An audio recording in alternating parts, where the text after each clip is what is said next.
और आईटी सेवाओं के लिए सुरक्षित हार्बर की व्यवस्था की जाएगी जो नियमों के अनुसार संचालित होंगे और किसी भी टैक्स ऑफिसर के समक्ष अपने आवेदन में ये इसके लिए छूट की मांग कर सकेंगे और ये सेफ हार्बर की व्यवस्था 5 साल तक सभी के लिए जारी रहेगी और ये उनकी अपनी इच्छा के अनुसार होगी।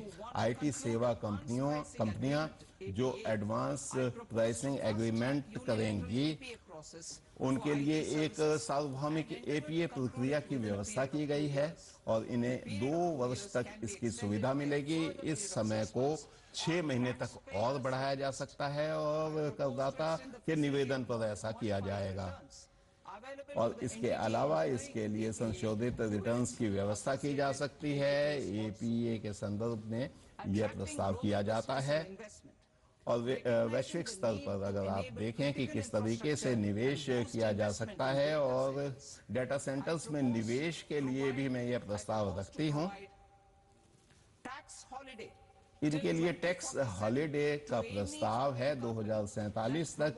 किसी भी इस तरह की कंपनी जो क्लाउड सेवाएं उपलब्ध कराती है उनके लिए व्यवस्था की गई है। डेटा सेंटर सर्विस सेवाएं जो भारत के किसी भी कंपनी से ली जाती हैं तो उनको ये सब सुविधाएं मिलेंगी।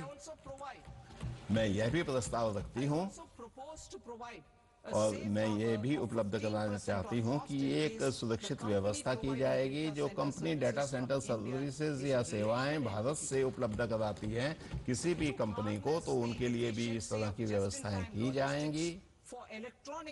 और इलेक्ट्रॉनिक विनिर्माण के लिए मैं ये प्रस्ताव रखती हूं कि component warehouse, bonding warehouse और जितनी भी इनवॉइस की राशि होगी उसके 2% तक ये छूट मिलेंगी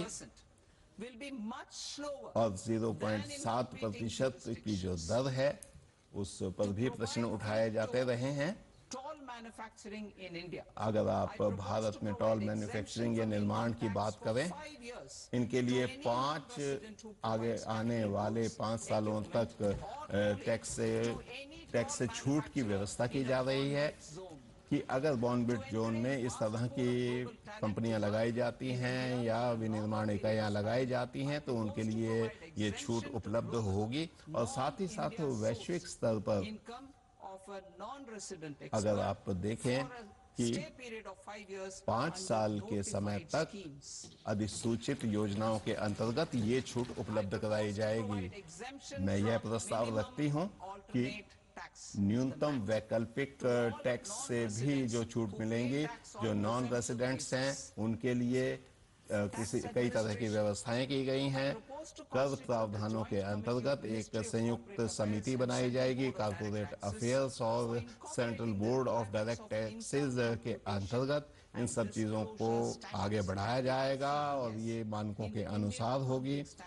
इंडियन अकाउंटिंग स्टैंडर्ड और बाकी संस्थाओं के साथ मिलकर ये कार्य किए जाएंगे और आईसीडीएस के लिए एक अलग अकाउंटिंग व्यवस्था लागू की जाएगी। 2027-28 तक ये जारी रहेगी। प्रधानमंत्री मोदी जी का जो विजन है कि किस तरीके से इस तरह की फर्म्स को आगे बढ़ाया जाए जिससे हम वैश्विक स्तर पर आगे बढ़ सकें। मैं बता दूं कि अकाउंटेंट की जो परिभाषा है वो सेफ हार्बर नियमों के अंतर्गत आएगी। अन्य कर प्रस्ताव बाईबैक से जुड़े हुए जो टैक्स व्यवस्था थी वो मेरे ध्यान में लाई गई थी और साथ ही साथ बाईबैक रूट के माध्यम से इन सब चीज़ों को आगे बढ़ाया जाएगा। जो माइनॉरिटी शेयर धारक हैं जो बाईबैक से जुड़े हुए हैं उसको कैपिटल गेन माना जाएगा और साथ ही साथ इसमें प्रोत्साहन की व्यवस्था भी की गई है और क्योंकि उसके माध्यम से उसका दुरुपयोग हो रहा था तो अतिरिक्त बाईबैक टैक्स लागू करने का प्रावधान किया जा रहा है और ये 22% लिया जाएगा कारपोरेट प्रोमोटर से और गैर जो कारपोरेट प्रोमोटर है उनके लिए ये 30% होगा और विशिष्ट वस्तुओं का विक्रय करने वाले अल्कोहलिक जो पेय हैं उनके लिए और बाकी के लिए ये 2% होगा।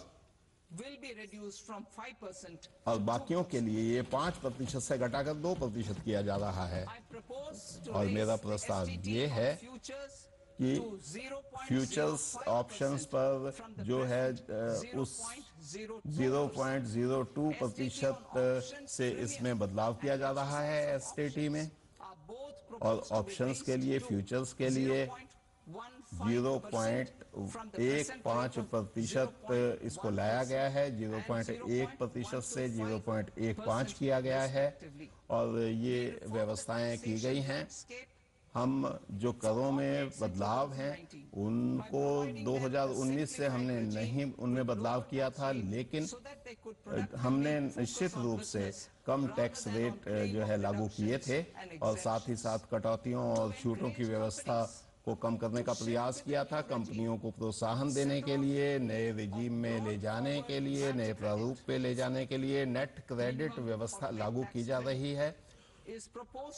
और साथ ही साथ कंपनियों के लिए यह प्रस्ताव है कि नए रिजीम में अगर वो इसको उपयोग में लाते हैं तो जो टैक्स की देयता है उसमें 1/4 की कमी की जाएगी। और मैं यह प्रस्ताव रखती हूं कि एक क्रेडिट की व्यवस्था 1 अप्रैल 2026 से क्रेडिट को आगे नहीं ले जाया जाएगा और इस स्थिति के अनुरूप जो अंतिम टैक्स की दर होगी ये 14% होगी और इस समय यह 15% है, इसको 14% किया जाता है।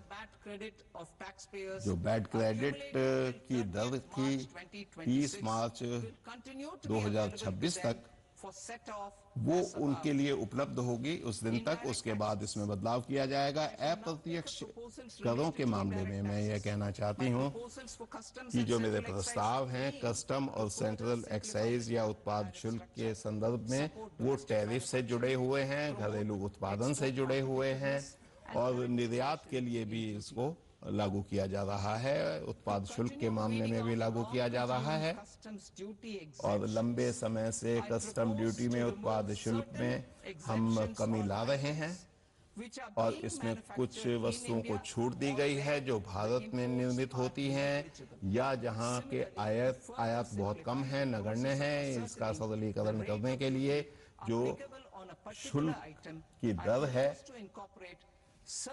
उनमें बदलाव किए गए हैं, कुछ प्रभावी दरें लागू की गई हैं और टैरिफ शेड्यूल के अनुसार इसे संज्ञान में लाया जाएगा। मैं कुछ विशिष्ट क्षेत्रों के लिए अपनी बात कहना चाहती हूं और चमड़े और वस्त्र उद्योग में मैं ड्यूटी फ्री शुल्क मुक्त एक्सपोर्ट की जो है में बदलाव हम करने जा रहे हैं। चाहे वो सामुद्रिक खाद्य पदार्थ हों जो 1% है, इसको 3% उसके मूल्यों के अनुसार किया जा रहा है और जितने पिछले साल की जितना भी टर्नओवर था उसके हिसाब से ये दर लागू की जाएगी। और विशेष रूप से इनपुट्स के बारे में हम ये बताना चाहते हैं कि चमड़े और सिंथेटिक फुटवियर के निर्यात में, जूतों के ऊपरी हिस्से के निर्यात में ये सब चीजें लागू होंगी और साथ ही साथ और जो अंतिम उत्पाद है उसके लिए 6 महीने की जो समय सीमा थी उसको 1 साल किया जा रहा है, चाहे वो टेक्सटाइल का क्षेत्र हो या सिंथेटिक फुटवियर का क्षेत्र हो या चमड़े के कोई भी उत्पाद हो। जो ऊर्जा संक्रमण की बात है, हम मूल कस्टम ड्यूटी में बदलाव कर रहे हैं। लिथियम आयन सेल्स, बैटरियां, जो लिथियम आयन सेल या बैटरियों के लिए जो व्यवस्थाएं लागू होती हैं उसके लिए मैं basic custom duty sodium antimonate पर हम जो सोलर ग्लास में जिसका उपयोग होता है उस पर छूट का प्रस्ताव रखती हूँ और जो मूल कस्टम शुल्क है और जो आयात की व्यवस्था है न्यूक्लियर पावर प्रोजेक्ट के लिए 2035 तक के साल तक जितने भी परमाणु संस्थान हमारे बनेंगे या परमाणु घर बनेंगे जिनमें बिजली का उत्पादन किया जाएगा उसको इससे छूट दी जाती है। महत्वपूर्ण खनिजों के मामले में जो to the import मूल of capital custom goods duty है required for the processing और of जो critical पूंजीगत minerals in India. वस्तुएं हैं, क्रिटिकल जो धातुएं हैं, उनके लिए छूट का प्रावधान किया गया है। और बायोगैस के लिए जब हम केंद्रीय उत्पाद शुल्क की गणना करते हैं, बायोगैस ब्लेंडेड सीएनजी में इसको छूट प्रदान की गई है।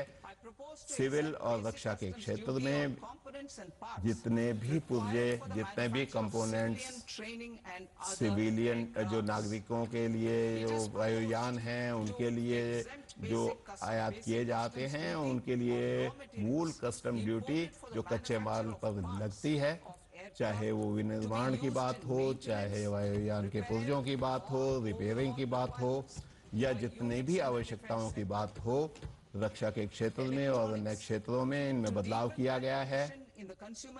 और उपभोक्ता इलेक्ट्रॉनिक्स के क्षेत्र में जो बेसिक कस्टम ड्यूटी है वो उन हिस्सों पर लगेगी, उन कंपोनेंट्स पर लगेगी जो बाहर से मंगाए जाएंगे। और विशेष अर्थव्यवस्था वाले क्षेत्रों में, विशेष आर्थिक क्षेत्रों की क्षमताओं को बढ़ाने का प्रयास किया जाएगा। और स्पेशल इकोनॉमिक जोन्स में वैश्विक व्यापार के माध्यम से मेरा प्रस्ताव ये है कि एक बार के उपाय में जितने भी योग्य विनिर्माण इकाइयां हैं SEZs में, उनको घरेलू टैरिफ क्षेत्र के अंतर्गत छूट मुक्त करों के दायरे में लाया जाएगा।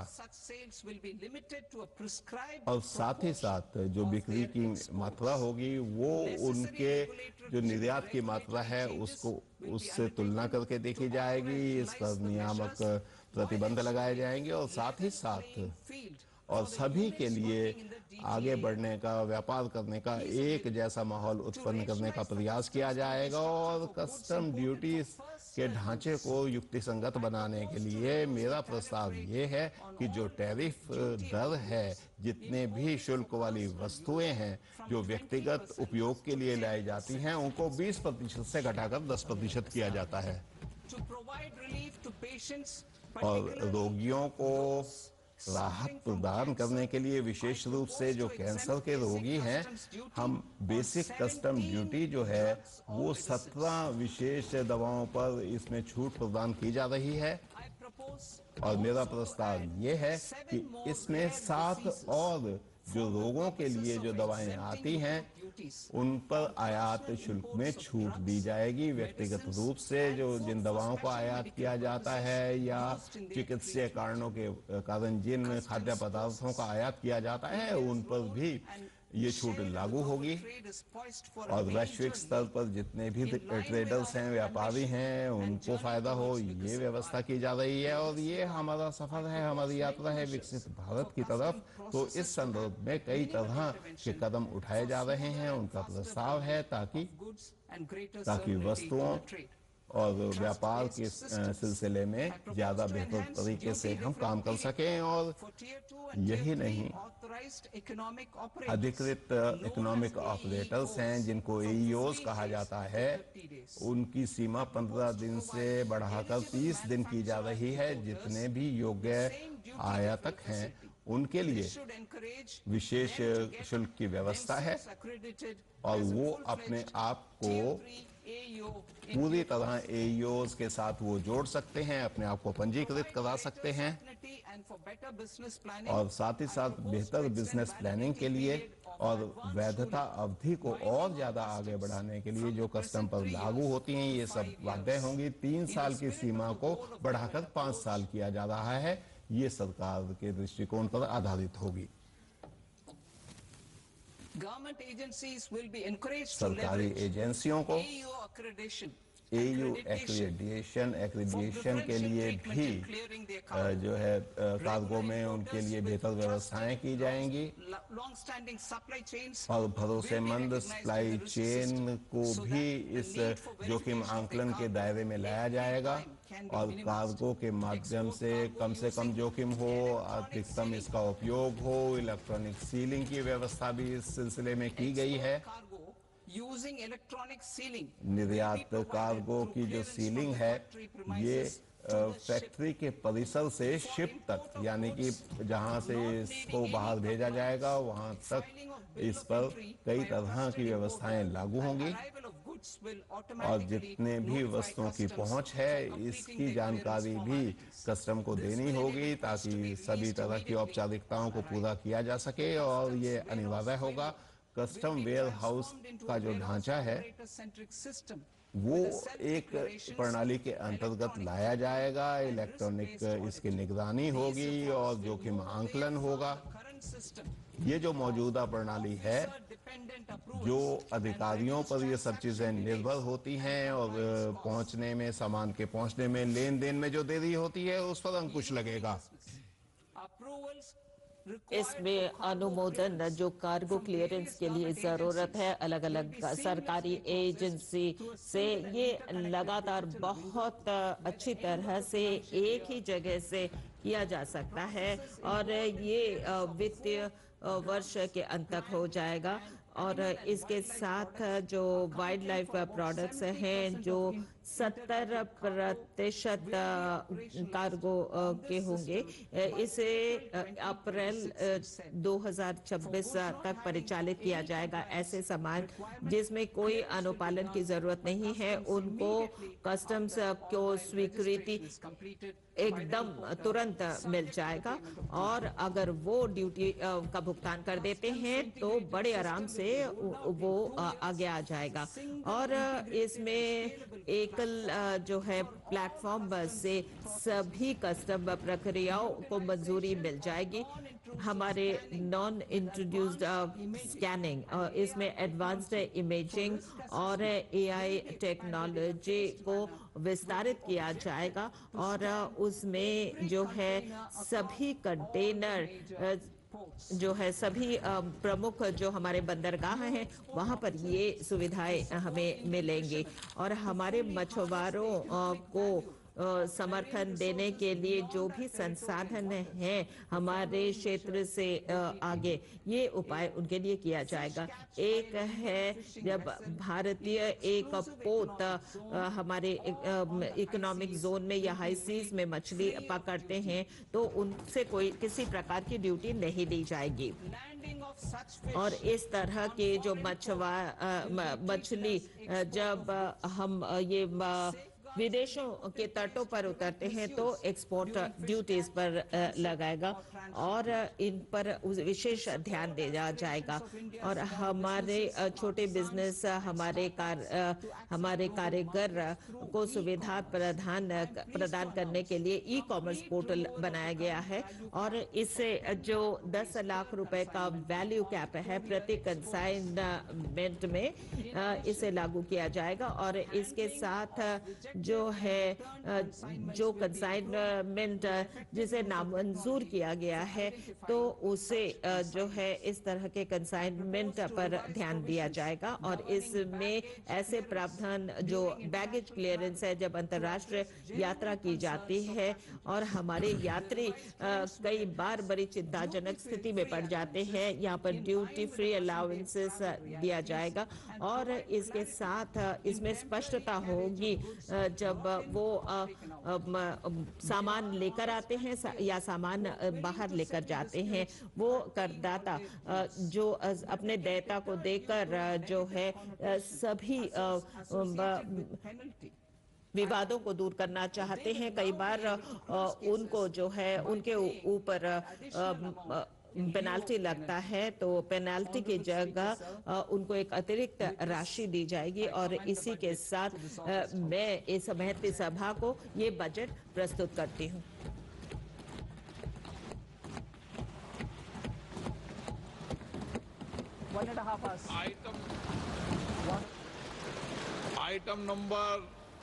आइटम संख्या, माननीय वित्त मंत्री। Item number 2, sir. 3. Item number 3. Sir, with your permission, आपके अनुमति से मैं ये विवरण जो अनुच्छेद 3 में आते हैं, एक है fiscal responsibility 2003, fiscal policy, conference policy strategy statement और मैक्रो इकोनॉमिक स्टेटमेंट को सभा पटल पर रख रही हूँ। आइटम नंबर 4, आपकी अनुमति से मैं प्रस्ताव करती हूँ कि वित्तीय विधेयक सभा पटल पर रखा जाता है। क्या इसे पुरस्तापित करने की अनुमति दी जाए? जो हाँ के पक्ष में है वो हाँ कहें। माननीय मंत्री जी, आप विधेयक पूरे स्थापित करें। Sir, I introduce the bill. मैं इस विधेयक को पुरस्तापित करती हूँ। माननीय सदस्य, आपको सूचित किया जाता है, माननीय सदस्य, आपको सूचित किया जाता है कि इस बजट भाषण की कॉपी पब्लिकेशन काउंटर पर मिल जाएगी। बजट भाषण और बजट से संबंधित दस्तावेज आपके मोबाइल फोन और सभा की कार्रवाई कल सोमवार दिनांक 2 फरवरी 2026 को प्राप्त 11 बजे तक के लिए स्थगित की जाती है।